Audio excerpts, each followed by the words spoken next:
Olá, olá, boa noite. Boa noite, Luiz. Boa noite, Gustavo. Ó, vamos dar início agora ao nosso.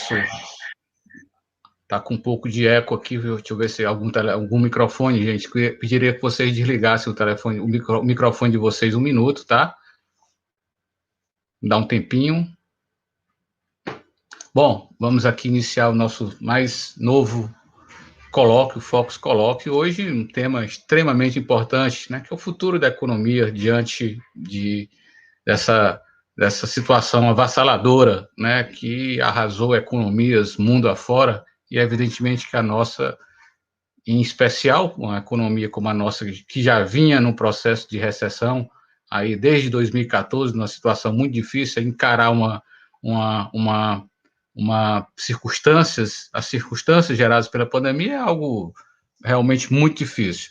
E vamos buscar respostas aí para o futuro. E o futuro é esse, que já está se dando na Europa, nos Estados Unidos, de começo de retomada com o avanço da imunização. Né? A ciência deu respostas incrivelmente rápidas e eficientes.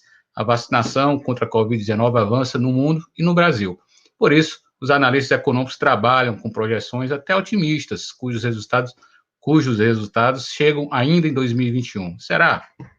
Então, é a hora de ouvir dois executivos da nova geração e que atuam em setores estratégicos da economia brasileira e empresas cearenses, na área de alimentos e infraestrutura. A vacinação tem acelerado o retorno da economia. Europa e Estados Unidos, com maiores índices de imunização, seguem na esteira da retomada das atividades econômicas. Os Estados Unidos projetam crescer mais de 6% ainda em 2021. A Alemanha aumentou sua projeção do PIB para 3,5% acima, até o fim do ano. O mesmo vale para todos os países da Europa, incluindo os que dependem da conta do turismo. E o Brasil? Quando a nossa economia vai começar a alçar voo alto e sustentável? Como vão ficar os negócios com o avanço da imunização? O Fox Colloquio de hoje tem o prazer de receber dois executivos com atuação em duas empresas que estão em setores estratégicos do país. Gustavo Teodósio é vice-presidente do grupo M. Dias Branco, a gigante nacional na área de massas e biscoitos. E Luiz Gustavo Viana, que é o CFO do Grupo Marquise, que mantém negócios de grande porte no país, que vão dos shopping centers às obras de infraestrutura. Gustavo Lopes Teodósio é graduado em Administração de Empresas, com MBA em Gestão Empresarial e pós-graduação em Ciências Contábeis e Controladoria. Ocupou posições de liderança nas áreas financeiras e de relações com investidores em empresas como a Bioseg, Unipac Carbocloro, JBS e Grupo JCPM, que tem o Rio Mar aqui em Fortaleza. Já Luiz Gustavo Viana é diretor administrativo e financeiro do Grupo Marquise. Baiano, o executivo chegou de São Paulo com mais de 12 anos de experiência em cargos de liderança. É formado em administração de empresas também, tem MBA na FGV, Fundação Getúlio Vargas, e mestrado em gestão na Universidade Federal da Bahia. Luiz, Gustavo, muito obrigado por ter aceitado o convite para participar desse nosso colóquio. Tá? Essa discussão é fundamental, daí eu ter batizado como a economia vacinada. Nossa economia ainda não está vacinada para muita coisa, nem mesmo para a pandemia, precisa avançar muito. 20% hoje da população já recebeu uma ou duas doses de vacina, é pouco diante das necessidades, mas ela vai avançar. Daqui para o final do ano é muito provável que essa coisa esteja bem resolvida. Então, de cara, vamos iniciar a nossa conversa com uma questão fundamental. Eu vou começar com o Gustavo Teodósio. Gustavo, qual é a leitura que você está fazendo desse momento no sentido de expectativa para o futuro próximo, de curto prazo da nossa economia? E curto prazo eu colocaria até o final do ano. Né? É um quadro positivo? É um quadro razoável? Com que parâmetros você trabalha para a sua análise? Muito obrigado. Bom, obrigado, Fábio, boa noite, prazer estar com você aqui, junto com o Luiz, obrigado pelo convite. A gente costuma dizer na M. Dias que nós somos, assim, eternos otimistas, mas otimistas realistas também, né, e o Brasil é um país muito grande, muito consumidor, ainda tem muito que crescer, tem grandes oportunidades de investimento, e a gente entende que em algum momento essa retomada ela vai acontecer de forma mais forte, né? os bancos já falam ali em 3,5 esse ano, enfim, uma retomada que a gente já está vendo que está acontecendo. Como tem ainda um pouco de receio em relação à inflação, né, principalmente com esse aumento do câmbio, das commodities, puxa um pouco essa inflação, indo muito pela questão dos alimentos também. Mas, de modo geral, a gente não tem dúvida que esse negócio está mais perto do fim do que do começo, né? Ainda requer alguns cuidados. O pace, né, o ritmo de vacinação aqui no Brasil ainda está, de certa forma, lento, mas, como você falou, a gente imagina que até o final do ano, grande parte dessa situação, por mais que tenha ali algumas outras cepas, mas a vacina em si vai ajudar a clarear bastante esse horizonte daqui para frente, né? Então a gente está muito, é um momento que exige mais disciplina, né, na execução, disciplina financeira, cuidado com as pessoas, com o nosso time, com a companhia, mas a M. Dias é uma companhia que acredita muito nesse país, na região que ela atua, e como sempre, né, nas crises que surgem também grandes oportunidades. Está acreditando nisso, Fábio. Não sei se você acompanhou, mas nós chegamos a emitir ali esse ano, já em março, quase 800 milhões de CRA no mercado brasileiro. Foi uma primeira vez que a M. Dias acessou esse mercado de debt brasileiro, quase 10 mil CPFs comprando os nossos papéis, foi um sucesso absoluto. A gente teve demanda para 3 vezes o valor que a gente ofertou, e foi uma operação muito mais para preparar a companhia para essas oportunidades. Assim, se olhar para o nosso caixa, a gente não tinha uma necessidade efetiva de caixa, tinha uma necessidade de melhorar o perfil da dívida, né? Reperfilar ela, ou seja, fazer uma dívida, ter uma dívida mais barata e mais alongada, de forma que de forma que a companhia tivesse um caixa ali robusto para passar por esse momento mais desafiador e aproveitando ainda as oportunidades que naturalmente surgem nesses momentos. Então, para resumir aqui o começo da nossa conversa, se nós não acreditássemos nessa retomada aí econômica, nós não estaríamos nos preparando como nós estamos. Inclusive expandindo para o resto do país de forma bastante robusta, ali para o Sudeste, para o Sul, Centro-Oeste, inovando, lançando novos produtos, montando time comercial, ou seja, estamos bastante confiantes de que esse negócio está passando, né, essa crise aí pandêmica global. Bom, é nossa expectativa também. Luiz, diferentemente da M. Dias, a Marquise, a M. Dias tem um foco, né? Massas e biscoitos, fundamento, matéria-prima, trigo. A Marquise tem circunstâncias bem diferentes. Ela atua em pelo menos 8 áreas, vai da hotelaria, passando por shopping centers, produção de gás, infraestrutura pesada, obras, resíduos sólidos, enfim, é bem mais amplo e certamente não dá para ter um foco como a M. Dias tem, que é um mercado que ela já conhece muito bem, e vocês têm que ficar desbravando aí determinados mercados que certamente sofreram influência desse momento que a gente vive. A mesma pergunta para você, Luiz, expectativa aí de futuro no curto prazo. Vamos lá, Fábio. Boa noite. Boa noite, Fábio. Boa noite, Gustavo.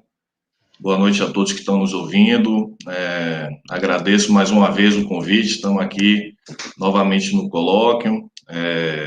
Um espaço de um debate muito aberto, Fábio, que eu gosto muito de participar e de ouvir quando tem inúmeros participantes assim que trouxeram contribuições boas, reflexões importantes para a gente nesse momento tão difícil que a gente está vivendo, mas falando assim do curto prazo, a gente não pode negar uma realidade. É uma realidade difícil, mas dizer que não existe um otimismo no ar é fechar os olhos ao que tem ocorrido na economia, principalmente cearense. Quando a gente olha o noticiário das operações que as empresas do Ceará têm feito nos últimos meses e nesse último ano, é de uma ousadia impressionante. E só tem atitudes assim quem está enxergando um futuro promissor, seja no curto, no médio e no longo prazo. E esse agarre e essa vontade de vencer é o que me faz acreditar de que o futuro é promissor.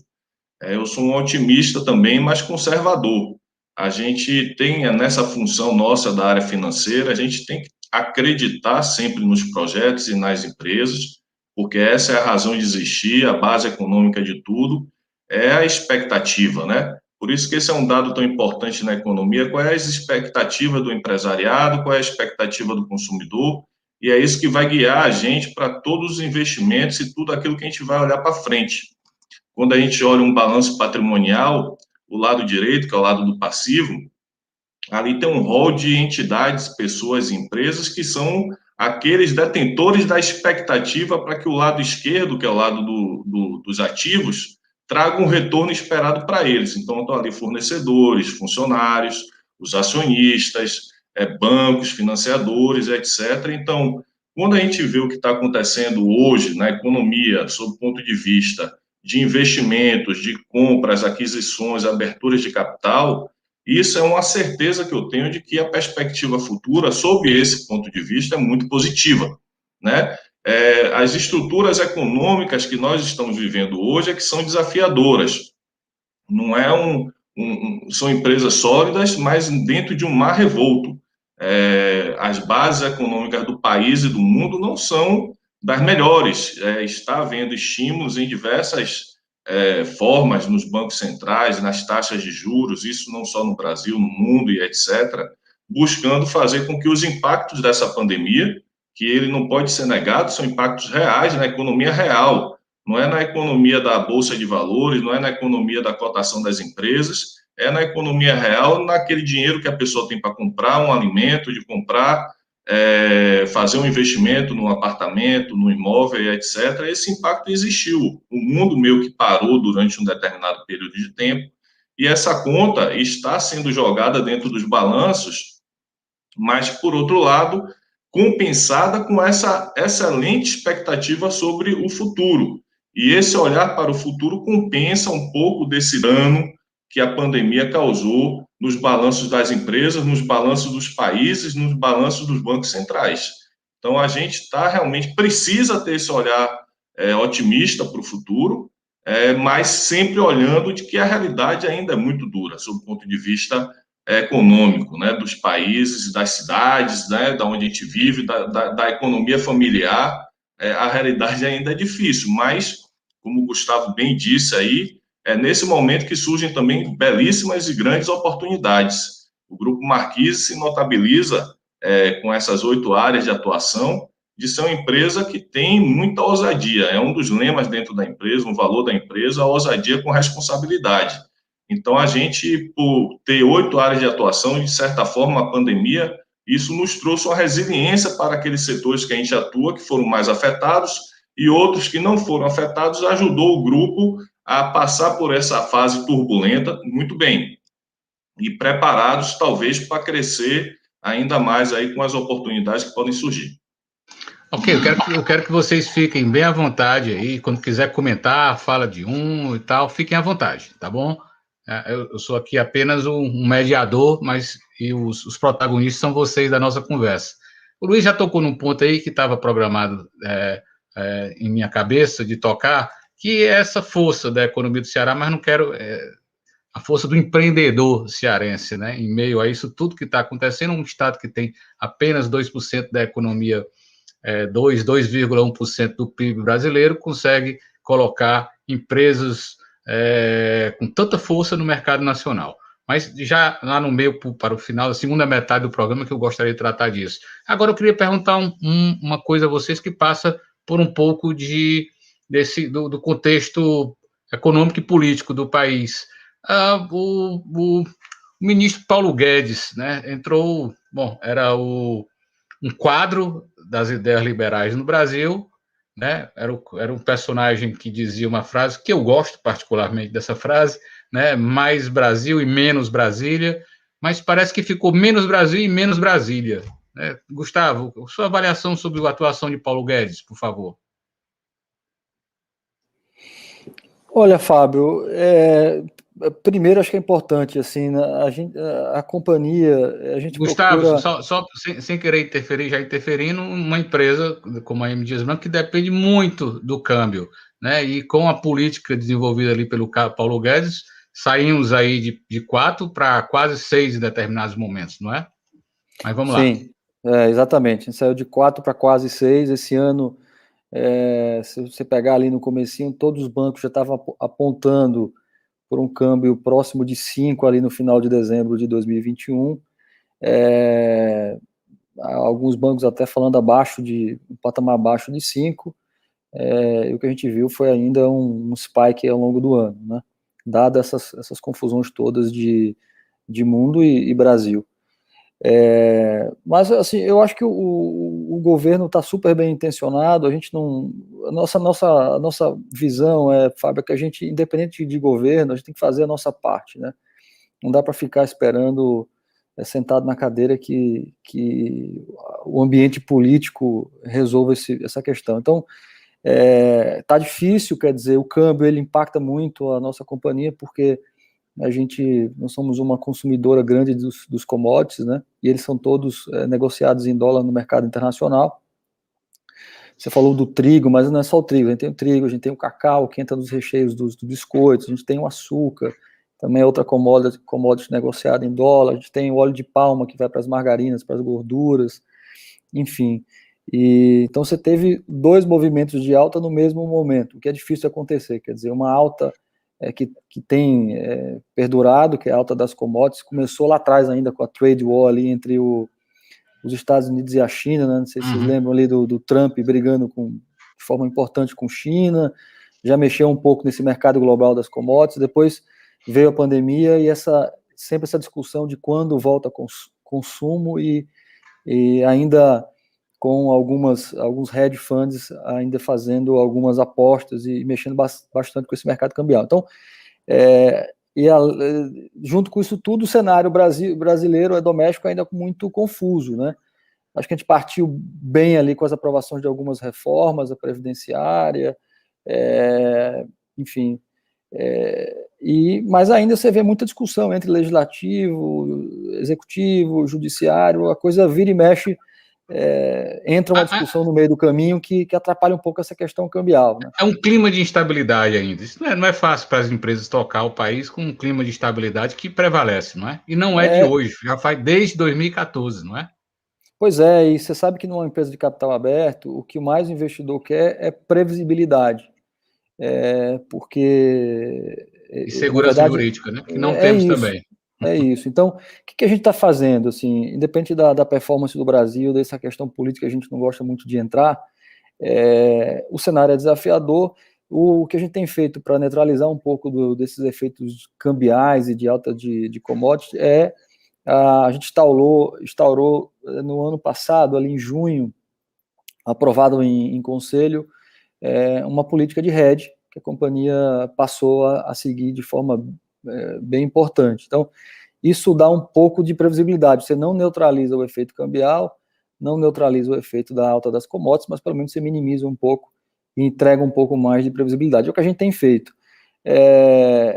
E tendo consciência de que, estruturalmente, a companhia está alicerçada em bons fundamentos. Então, não tem nada que nos mostre que a direção está errada, né? Então, é por isso que a gente tem, como eu mencionei lá na frente, preparado a companhia para a expansão, temos investido bastante, temos lançado muitos produtos, a gente tem focado muito também, se o mercado doméstico não está tão bom, vamos procurar outros mercados, inclusive fora do Brasil. Você tem ideia, a nossa exportação, olhando para o 2020, cresceu quase 300% ano contra ano. Então, é uma companhia que está sempre preocupada em expandir. Se não dá para expandir no mercado doméstico por questões políticas, econômicas, a gente tem que buscar alternativas, né?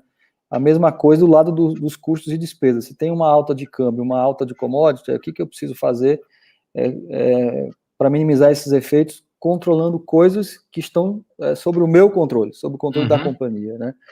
O que o Guedes vai fazer, o que o Bolsonaro vai fazer, o que o do Trump, enfim, não está sob o nosso domínio. Então, a gente costuma focar muito nas ações que estão sob o nosso controle. Então, pra você ter ideia, ano passado a gente lançou um programa importante de produtividade na companhia, que a gente chamou de Multiplique, fazendo revisão de basicamente todos os processos da companhia, como é que eu posso produzir de uma forma mais otimizada, embalagens tão boas quanto, mas com custos menores, renegociando o contrato com o fornecedor, criando o centro de serviço compartilhado, enfim, mexendo na malha logística, né, como é que eu posso ter uma malha mais eficiente, tanto revendo o tipo de frota que nós temos, como questão tributária, enfim. Nesse momento de pandemia, a gente tem que trabalhar ainda mais nas coisas que estão sob o nosso alcance para tentar minimizar um pouco e sair ainda mais forte dessa crise do que a companhia entrou. Ok. Luiz Viana, também na mesma linha, mesma questão. Antes eu queria ler aqui uma notícia, saiu há pouco, né? Guedes sugere que pode renovar o auxílio emergencial se pandemia continuar. Bom, que ela vai continuar, nós sabemos, né? O ministro da Economia, Paulo Guedes, sugeriu hoje que o governo pode renovar o pagamento do auxílio emergencial se o número de casos e mortes por Covid-19 no Brasil continuar aumentando e a pandemia não recuar. Por hora, a rodada de 2021 do benefício prevê pagar 4 parcelas que variam de R$ 150 para quem mora sozinho a R$ 375 para mulheres chefes de família.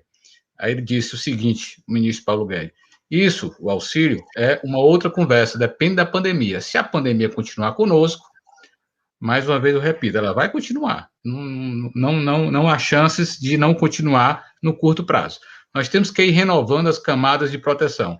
E, se a pandemia recua, nós podemos já passar para o Bolsa Família, disse Guedes a jornalistas após discursar no evento virtual BTG Pactual Brasil CEO Conferência 2021.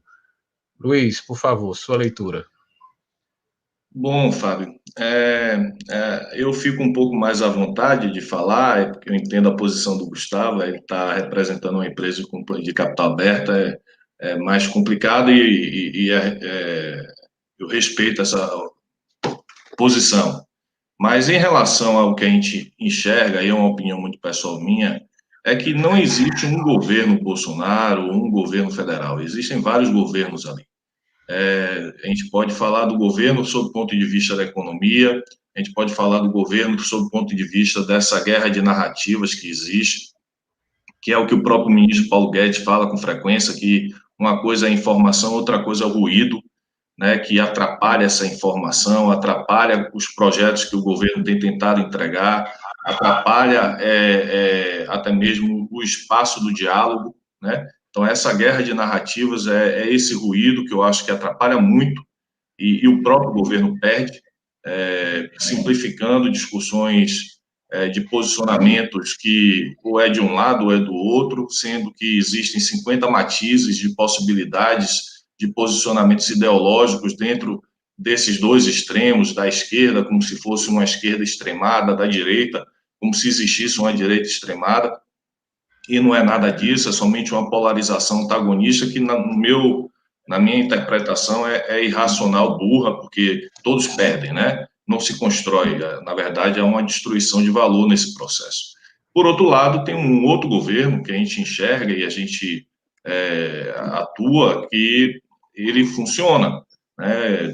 Falar do ministro de infraestrutura, que é um ministro que está uma unanimidade aí, as pautas dele estão andando, de alguma forma ele vem buscando entregar aquilo que foi designado a ele. Então, assim... Exatamente, Luiz, o ministro, eu sei, é exatamente o ministro que não entra em disse-me-disse, né? Exatamente. É um ministro que não entra em ruídos, ele é executor, ele faz as coisas acontecerem, talvez não na medida que ele mesmo gostaria, mas é exatamente o contraponto dessa leitura aqui do tipo de personagem que você fez aí, o perfil. Exatamente. Então, se você for falar de certos ministérios que têm esse viés mais ideológico, eles não estão entregando tanto porque ficam dentro desse debate que não constrói, não produz e nem evolui o país em determinadas pautas. Se fosse até um consenso dentro do governo de que a pauta é conservadora de alguma forma, essa pauta evoluiria. A gente não vê sequer esses conceitos, essa pauta sendo colocada em prática, fica somente na verborragia que gera esse ruído, e para nós, do meio empresarial, tudo que a gente quer, e de alguma forma no início do governo era o que Paulo Guedes mais defendia e tudo mais, nos atrapalhe menos, né? Traga um pouco mais de previsibilidade futura, obviamente, mas sabendo de que a gente não vai ter um soluço de um possível impeachment como sendo algo que fica recorrentemente sendo discutido por alguma coisa que foi dita ou deixou de ser feita, um crime de responsabilidade. Então, assim, para nós, eu acho que todo esse ruído é realmente prejudicial, mas, ao mesmo tempo, temos que reconhecer de que existem setores do governo que produzem, entregam e que estão sendo bem, do ponto de vista pragmático, bem produtivos, entendeu? Então, essa é a minha visão, e eu acho que a gente perde muito com essas discussões. Então, se você criticar Bolsonaro em alguma situação, você se torna automaticamente um apoiador de Lula. Não existe. E aí, se você fala alguma coisa de Lula, você vira fascista automaticamente. Então, essa discussão simplifica muito o que é o ambiente de discussão ideológica, política, e que não entrega nada, não produz nada, e a gente não evolui. A gente só fica nessa polarização aí que não agrega. E empobrece, na verdade. Ô, Quer Fábio, comentar deixa eu algo, só fazer. Gustavo? Pois não. Sim, por favor. É só para. Assim, eu concordo plenamente com o Luiz. Eu acho que o grande ponto aqui é que você vê, né? Eu não tinha visto essa declaração do Guedes hoje ainda, mas quando você usa essas palavras, pode, acho, É ruim, não muito é? ruim. É ruim, porque, por exemplo, vou dar o exemplo da ajuda emergencial desse ano, né? A do ano passado terminou ali em dezembro. E nós gastamos, eu falo nós, o Brasil, né, gastou quase 3 meses ali na discussão de como seria, quanto seria, o formato mudou, né, em quando começaria de novo. E para vocês terem uma ideia, a OMS diz que vende no Brasil inteiro, ela teve alguns problemas para conseguir colocar seus pedidos, porque o próprio trade, que fica ali, fica no meio do caminho, né, entre a AMD e um consumidor, não sabia exatamente o tamanho do estoque que ela tinha que se preparar para ter, em função de cenários ainda duvidosos, porque se tem ajuda emergencial, obviamente o consumo aumenta, né? Principalmente em alguns canais que recebe essa população da ajuda emergencial, né? Exemplo dos cash and cares, Atacadão. Se não tem pandemia, as pessoas acabam se ajustando. Agora, a indefinição é que é um problema, porque você fica todo mundo esperando o que vai acontecer, como é que, né, você acaba não tendo muito o que fazer. Então, eu acho que isso é muito ruim para o Brasil, essa falta de previsibilidade e o timing que a gente leva ali entre Congresso, Executivo e às vezes até o Supremo entrando no processo, que é o ruim. Não é ter ou não ter. Eu acho que ruim é a gente não ter clareza do que vai acontecer ali no médio, eu falo nem curto prazo, né? Então, por isso que eu falo, navegar no mundo, no mercado brasileiro não é um negócio para amador. Mais uma vez, por isso difícil não ter previsibilidade. É por isso que diz que o único amador que deu certo no Brasil foi o Amador Aguiar, né? Fundador do Bradesco. Aliás, voltando aqui, Gustavo, você tocou num ponto assim muito importante, que eu comecei a ler a notícia e eu me assusto. O ministro da Economia, imediatamente me veio à mente Pedro Malan, discreto, só falava pontualmente as coisas. Henrique Meirelles também, né, como presidente ali do Banco Central, mas um ministro da Economia falando num evento financeiro, puxado pelo BTG Pactual, falando no pode, no deve ser, isso é muito ruim. Eu fiquei, por isso que eu ressaltei o termo pode na hora que eu estava lendo aqui a notícia, né? Isso realmente é um componente assim bastante negativo. Até tem uma pergunta aqui do professor Osmar de Saponte, professor lá da Sociologia da UFC. Ele pergunta se o Brasil de Paulo Guedes construiu um ambiente econômico adequado para iniciar um projeto nacional de desenvolvimento de longo prazo. Eu acho, Gustavo, aí, que não há problema você responder isso aí, também, mas eu passo para o Luiz comentar esta pergunta do professor Osmar. Bom, eu acho que não existe ainda a política de Paulo Guedes, né? Esse é o grande problema. Ele chegou com uma construção de um modelo que todos apoiaram no início, e ele bateu de frente com um muro chamado ambiente político de Brasília. Ele, de certa forma, ele gosta de apresentar as ideias dele, já assisti inúmeras palestras dele, ele coloca as coisas de forma muito lógica. A gente faz isso e que vai resultar naquilo, que obviamente o país vai melhorar nisso, menos Brasília, como ele acabou de declarar, não, nós vamos privatizar as estatais e entregar para o pobre, ou se não conseguir estatizar, nós vamos pegar os dividendos das estatais e entregar para o pobre, só que isso não é uma construção linear, como ele coloca. E essa grande, que é o grande problema hoje em dia do mercado financeiro e das empresas a respeito de tudo que ele fala, que já tem tantas coisas que ele prometeu entregar que não foram entregues, e não foram entregues, não vou nem dizer, é culpa dele diretamente, é culpa de uma realidade que Brasília é um negócio complexo, né? Você conseguir implementar uma série de coisas, não é assim tão fácil, e ele bateu de frente. Inúmeros integrantes da equipe econômica dele ficaram pelo caminho porque viram que tem uma atração diferente do meio empresarial. Então, eu não sei dizer se efetivamente essa política econômica que Paulo Guedes se propõe a colocar em prática, ela vai ocorrer de fato, porque já se passaram 2 anos de governo, a gente percebe que ainda, 2 anos e meio, né? Percebe que ainda existe muita fala e pouca ação. E essa mudança efetiva, a gente reconhece que é difícil, mas ele continua trazendo essas construções que, ao meu ver, muitas coisas são fantasiosas, mas que algumas pessoas no mercado compravam, hoje já não compram tanto. Então, minhas expectativas a respeito dessa revolução liberal proposta por ele dizia que ele era 98% liberal, hoje já é 65% liberal, pela realidade imposta pela situação política. Disse até que Bolsonaro é um animal político. Eu não consigo imaginar isso como sendo uma verdade, mas é porque, de fato, ele vê que o volante dele ele não consegue girar tanto quanto ele imaginar que ele poderia girar para fazer as manobras e conquistar tudo que ele pensou que poderia conquistar dentro do governo.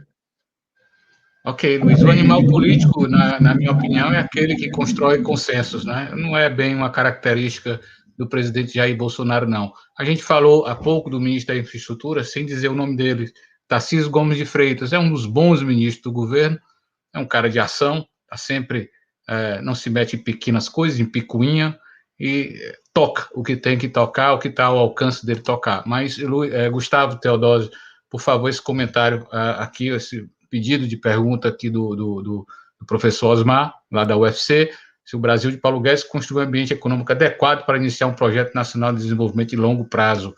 E eu pergunto se existe projeto nacional de desenvolvimento nesse mundo globalizado, né? Vocês, que são empresas globalizadas, no fim das contas, né? Uma empresa que faz um aeroporto é uma empresa globalizada, como é o caso da Marquise, uma empresa que vive de commodities cujo valor é definido globalmente, também é uma empresa globalizada, né? Então, Gustavo, sua leitura, por favor. Flávio, eu concordo um pouco com o Luiz falou, mas eu sou muito pragmático com algumas coisas, né? Conhecendo o Brasil, o cenário político do país, como sempre funcionou, é difícil você acreditar que vai ter um herói que vai mudar completamente o jogo de uma hora para outra. Essa expectativa eu sinceramente nunca tive. Dizer que o Brasil está completamente preparado, eu acho que não, tem muita coisa para fazer ainda, né? Está aí a discussão que começou de novo essa semana, a história da reforma tributária, né? Que é uma coisa que mexe com todas as companhias brasileiras, inclusive para as multinacionais, quem está de fora. O investidor olha muito esse negócio. Você tem legislações municipais que acabam gerenciando as questões das taxas, você tem as estaduais com os regimes especiais, com o ICMS, depois você tem ainda a federal, é muita coisa que precisa ser resolvido. Acho que está no multi aí. Um emaranhado, né? precisa ser muita resolvido. coisa. Precisa ser interessado e, assim, há muito tempo que a gente vem pedindo isso, né? As companhias precisam disso. Eu tenho lá a gente tem na M Dias quase 70 pessoas só na área tributária ali para gerenciar. Como a gente está em praticamente todos os estados da federação, cada estado tem seu regulamento, né, de ICMS. Então, fora os regimes especiais, que é aquela negociação entre a companhia e o governo especificamente. Então, é difícil operar nesse mundo. Agora, eu olho que foi feito a gente teve alguns avanços importantes que acabou ajudando um pouco o país. Por exemplo, você vê os marcos regulatórios, o saneamento, eu já falei da reforma da Previdência, falasse da reforma administrativa, a independência do Banco Central foi uma coisa muito, para mim, muito importante, para quem vem de fora, até para quem opera aqui no mercado doméstico, que separa um pouco essa questão política, que sempre é complicada, né? Do mundo, pelo menos tenta separar um pouco, dar um pouco mais de segurança nesse modelo. Eu acho que a cabeça é de preparar para esse momento aí de crescimento econômico. Agora, que já estamos preparados, não. Acho que falta algumas coisas, como eu citei, por exemplo, a reforma tributária. Mas acho que o mais importante não é você deixar tudo pronto, porque essa é difícil, pelo menos apontar para a direção, porque quando você não tem a direção, né, aí que complica, porque é difícil você fazer o plano, uma companhia, você nem de muita maturidade, olha no mínimo para 5 anos, a gente olha para 10, né? Mas imagine você fazer um exercício de planejamento estratégico, uma companhia do tamanho da M Dias, que fatura quase 10 bi, 17 mil funcionários, atuando em todos os estados, com plano de expansão para o exterior, não ter dificuldade em alguns momentos para fazer seu plano de 5, quiçá o de 10. Então, acho que, mais uma vez, é importante, a gente teve avanços relevantes, mas o ponto aqui é, pelo menos, apontar para uma direção de que, olha, vai demorar um pouco, não é tão simples, talvez, quanto nós achávamos que seria, mas tem direção aqui, vamos endereçar esse assunto e tal. Acho que isso é o mais importante, né? Vocês falando, eu me lembrei de uma frase de um empresário português para mim, conversando com ele, e ele dizia: vocês é que são felizes. Aí por quê? Porque vocês precisam fazer tudo ainda. Então, é isso, o Brasil é isso, tudo precisa ser construído ainda. Eu tenho um pensamento de que o capitalismo não chegou ainda aqui para valer, né? Ainda é um país que precisa construir uma infraestrutura ainda. Então, um país que precisa construir infraestrutura tem muita coisa para fazer, e em diversas áreas. Aí passa pela educação, passa pela saúde, todos os serviços públicos, a qualidade dos serviços públicos. É uma série de reformas que o país necessita fazer. Luiz, você queria comentar alguma coisa, Luiz? Não, Fábio, é isso mesmo. Eu acho que eu concordo com o que o Gustavo colocou, a gente está apontando para a direção correta. Essa agenda liberal é a agenda que tem que estar, né, na pauta da agenda econômica. Efetivamente, eu acho que ele tem as melhores intenções e teve talvez a imaturidade por nunca ter vivido naquele ambiente de Brasília, de não conseguir implementar muitos dos planos que ele gostaria que fossem implementados. Eu acredito assim que hoje a pauta econômica do país está cada vez menos dependente do próprio Estado. Isso, de certa forma, é bom, né? Você olha, por exemplo, a gente atua numa área importantíssima, que é a área de resíduos sólidos, a área ambiental. Essa é uma área cuja pauta dela não vem do Brasil, não depende necessariamente do governo. As exigências ambientais, M. Dias Branco e outros grandes empresas no país, ela tem exigências que vêm lá de fora, cara, para receber investimentos de fundos. Essa questão do ESG hoje em dia não é uma falácia. Os grandes investidores no mundo só vão botar R$1 deles, $1 deles, aonde a empresa for ambientalmente sustentável. E essa transformação no setor de resíduos sólidos está ocorrendo independente do governo. O governo está até mudando, né, o marco do saneamento, tem um capítulo específico para a área de resíduos sólidos, que é um avanço necessário no país, e aí vem o que o seu amigo, Fábio, empresário português, colocou, que é muito bom. Então, quando a gente olha o que é que existe de oportunidade dentro desse setor de resíduo sólido, dentro do setor de saneamento, dentro do setor de infraestrutura, dentro do próprio varejo, dentro do comércio, um país com a dimensão que nós temos, cara, é só não atrapalhar tanto que isso tudo evolui.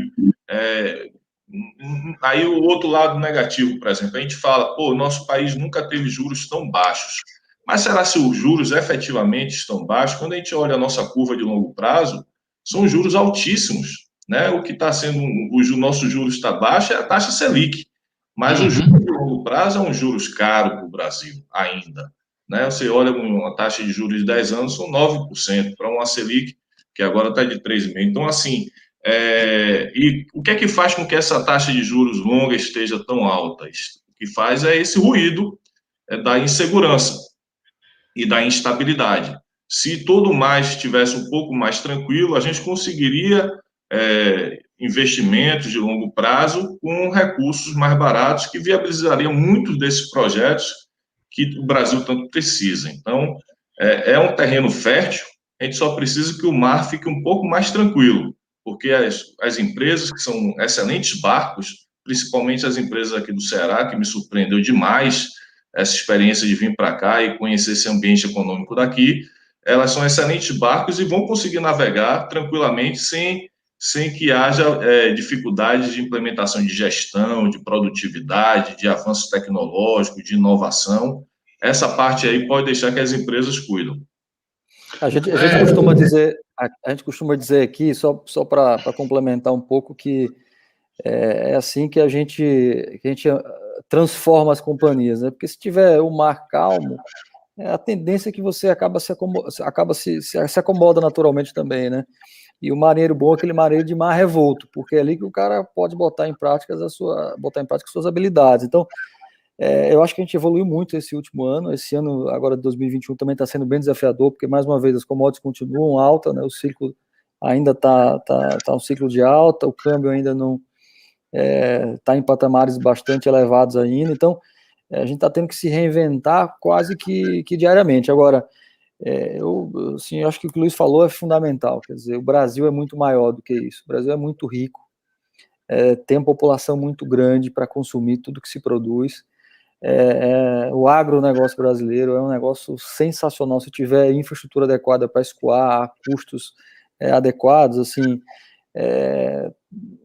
tem que se atrapalhar muito para não dar certo, né? Quer dizer, eu acho que poucos países no mundo têm uma oportunidade de crescimento tão grande como o Brasil. Então, não é à toa que o tempo inteiro tem... Eu falo muito com investidor de fora, né? Porque por ser uma companhia fechada, hoje quase 45% da minha base de acionista é de estrangeiro, né? E a confusão está no mundo inteiro, na América Latina está pior ainda, né? Você olha para os países vizinhos ali, Colômbia, Argentina, enfim, até países que historicamente não tinha nenhum tipo de problema, você começa a ver algumas manifestações importantes populares, a exemplo do Chile, né? E com tudo isso, os investidores internacionais ainda enxergam o Brasil dentro da América Latina como um país ainda mais organizado para se investir, com todos esses problemas. Então, eu continuo achando, é um país muito rico, alguém tem que atrapalhar muito para ele não dar certo, muito. Você vê pegar a Bolsa essa semana, acho que chegou a 122 mil pontos, tudo isso, com pandemia, com ritmo de vacinação ainda um pouco lento, com o CPI no meio do caminho, do nada, quer dizer, ainda gera mais turbulência para a economia, a gente ainda consegue enxergar um crescimento, né, as coisas se acomodando de certa forma. Então, mais uma vez, o país é maior do que tudo isso, é muito grande e tem um potencial de crescimento assustador. É por isso que a gente continua apostando muito e executando o nosso plano de expansão. Falar de expansão no momento de crise pode parecer loucura, mas a gente acredita que tem muitas oportunidades ainda a serem exploradas no nosso país, né, no Brasil. Sem dúvida. E agora eu queria puxar aqui um pouco para o Ceará. Vocês são uma novidade no Ceará. São executivos pinçados em outros estados, com experiências em grandes empresas nacionais e pinçados para trabalhar aqui em grandes empresas nacionais, com sede aqui no Ceará. É um novo momento. Isso, a Marquise não tinha, se eu não me engano, essa experiência, né? Era todo mundo, os executivos da empresa eram pinçados aqui no próprio mercado do Ceará. O Grupo Dias Branco também tem essa característica, né? E as coisas estão mudando. E tem uma peculiaridade do Ceará, que o Luiz tratou lá no começo, que é bastante forte, né? Nos últimos 10 anos, pelo menos, essas empresas cearenses elas despontaram com uma força tremenda na economia nacional, no mercado nacional, né? Diversos setores, na área de farmácias, com a Pague Menos, hoje é a segunda maior do país, na área de seguros de saúde, a maior empresa do país, a Apvida, na área de água e gás, o grupo Edson Queiroz, na área de massas e biscoitos, o grupo Dias Branco, na área de educação, com a Arco, enfim, o Ceará tem o caso da Arco é extremamente interessante, né? Porque a coisa, da maneira como ela se desenvolveu, transformando-se numa, como é que chama, meu Deus, como é que o mercado chama essas empresas que despontam e passa a valer os unicórnios. Unicórnio. Na minha cabeça vindo Minotauro. Bom, unicórnio. Então, e na área de educação, olha como é importante. Uma área extremamente importante que o Ceará também virou referência. Né? O Ceará, metade dos alunos, todo ano, no ITA e no IME, né, há pelo menos 10, 12 anos, são alunos cearenses, né? Então, são futuros grandes executivos brasileiros, né? Você tem um cearense comandando a Ambev aqui no Brasil também. Então, me parece algo bastante peculiar do Ceará. Por quê? Porque é um estado ainda muito pobre. É um estado que tem 2%, 2,1% da riqueza nacional, do PIB nacional. Mas, ao mesmo tempo, tudo o que vocês falaram e pediram em relação ao Brasil, o Ceará começou a tratar há 30 anos. E aí a gente tem que citar o governo de Tasso Gereissati, né, que foi extremamente eficiente nesse sentido. O Ceará, ao contrário de Minas Gerais, Rio Grande do Sul, Rio de Janeiro, até mesmo São Paulo, né, do ponto de vista de equilíbrio das contas públicas, é exemplar, e vem mantendo isso há mais de 30 anos. Será que é isso, essa circunstância do setor público, de ter alguma segurança jurídica, de ter estabilidade, os governadores que assumem o poder não tratam de destruir o que foi feito pelo anterior, né? Isso é extremamente importante. Muito pelo contrário, o Ceará é um estado que tem políticas públicas estáveis, que vêm durando aí há 30 anos nessa área de água, recursos hídricos, na área de educação, na área de energia. É impressionante nesse sentido. Eu queria que vocês relatassem um pouco da experiência de vocês aqui com o Ceará e com essa característica, né? Com essa característica que se tornou realmente marcante, né? Empresas em bolsas de valores. Você pega uma empresa como o caso da Mime Dias Branco foi, se eu não me engano, a primeira nesse sentido. Você pega o Grupo J. Macedo também, que tem dimensão nacional, a Marquise com obras e tratamento de resíduos sólidos em diversos países do país, enfim, diversos estados do país, enfim, eu queria a leitura pessoal de vocês, de quem vem de fora, né, e assume postos importantes em duas dessas empresas que têm dimensão nacional. Luiz, por favor. Bom, Fábio, a gente já conversou sobre isso, o quanto que eu tenho de admiração pelos cearenses, sabe? Realmente um respeito imenso por esse povo, pelas pessoas aqui do Ceará.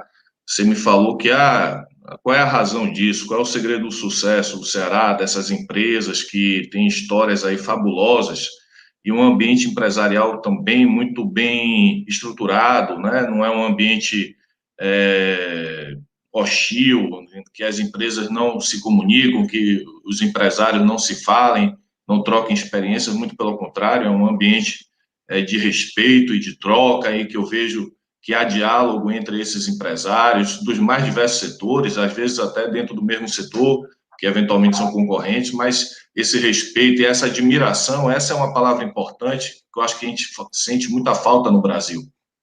A gente precisa admirar alguns outros heróis do que a gente vem admirando até então. E os empresários são grandes heróis nacionais, né? Porque sobreviver dentro desse mar turbulento, Gustavo, é para poucos. De fato, são excelentes marinheiros que vêm sobrevivendo ao mar turbulento brasileiro. E aqui no Ceará, para minha surpresa, eu sou baiano, vim de São Paulo, eu vejo que essas empresas cresceram, né? Hoje são, e de muitos setores, não pode nem dizer que são setores cujo Ceará é vocacionado, né? Qual é a vocação do Ceará, especificamente sobre a área de gestão de plano de saúde ou de outros setores, né? Multissetorial, então não tem para dizer assim, é porque, por exemplo, na Bahia são as grandes construtoras, que eram uma vocação que tinha lá na Bahia, dessas empresas com essa característica. Aqui não tem isso, efetivamente o ímpeto empresarial cearense. Para mim, isso tem muito a ver com um aspecto cultural. O governo é um reflexo do seu povo também. De certa forma, o povo também é responsável por ter Tasso Gereissati no governo e os outros governos subsequentes. Essa cobrança sobre a disciplina fiscal é uma exigência do povo também. Outro aspecto que eu também coloco na conta é uma certa, para nós que chegamos aqui no Ceará, a gente vê uma atenção especial sobre a área de educação. O tema da educação é um tema presente a todos, isso é uma preocupação de todos, aonde os seus filhos vão estudar, quais são as melhores escolas, isso é uma preocupação constante, uma pauta prioritária. E isso eu acho que até mesmo no ambiente de escola pública, né, com as experiências que o Ceará tem aqui, vem demonstrando isso para o país, nos mais diversos rankings que a gente tem por aí, não só de ITA e IME, que é uma coisa impressionante, mas em outros setores de educação básica também. Então, assim, eu sou fã dos cearenses, me tornei um fã realmente dessas empresas, desse ambiente aqui, porque eu tiro o chapéu para essa turma que conseguiu literalmente tirar leite de pedra dentro de um estado que tem um território cuja maior parte dele é improdutivo, por conta do sertão bravo que se tem aqui no Ceará, né? A gente tem uma faixa litorânea, mas tem um sertão muito difícil de você conseguir extrair produção, PIB, nesse território, mas ainda assim, com todas as dificuldades, a pobreza, o povo nordestino é um povo que sofre, né? Já é da sua natureza, mas ele tem casca grossa e conseguiu vencer. E essas empresas ainda têm esse outro aspecto, quando elas cresceram, abriram capital, elas não se mudaram de sede. Muitas empresas fazem isso. Vão buscar os valores de gestão das pessoas, se mudando para o estado de São Paulo, para poder implantar sua sede lá e absorver esses valores. A maioria, ou se não todas dessas empresas, as sedes da área de gestão e estratégico ficam todas aqui no Ceará. Isso também ajuda a esse ambiente de troca e de evolução constante. Eu esqueci de citar, mas até em transporte interestadual, intermunicipal, a Expresso Guanabara, empresa nacional, uma líder do setor, e tem sede aqui em Fortaleza também. Um abraço para o meu amigo Paulo Porto Lima, que está em Brasília nos assistindo.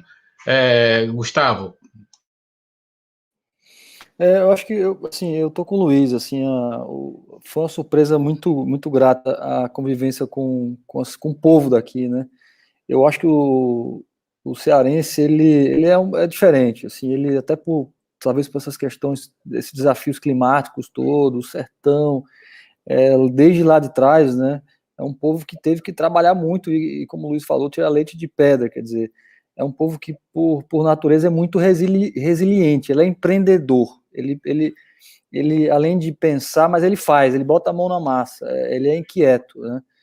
Desde do pessoal que vem de rede, é impressionante a capacidade de negociação dessa turma, quer dizer, eu acho que é um povo que trabalha demais, resiliente, tem um DNA empreendedor. Essa questão da unidade dos empresários é outra coisa que eu fiquei impressionado. Eu já tive a oportunidade de, por exemplo, ir para Brasília com um grupo de empresários daqui, junto com o Ivens, para falar com os ministros, com o próprio Tarcísio e tal.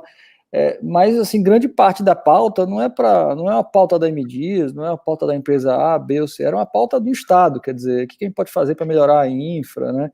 anel, viário, enfim, e estavam todos ali para defender o Estado. Tanto você quanto o Luiz falam dessa característica dos nossos empresários, que eles aqui não brigam entre si, né? Aliás, eu comparei, Luiz, uma vez na Bahia, isso se dá na cultura, né?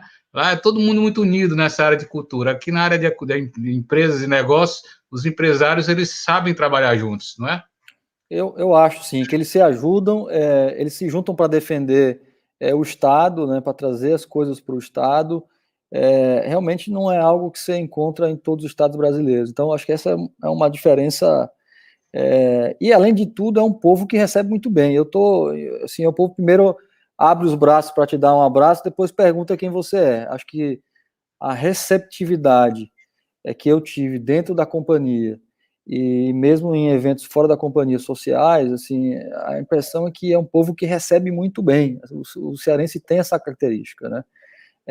Agora, essa história do senso de empreendedor é algo fora do comum, né? A gente até brinca na MDias que aqui, assim, do servente ao diretor, todo mundo tem que ser vendedor, cada um vendendo da sua forma, né?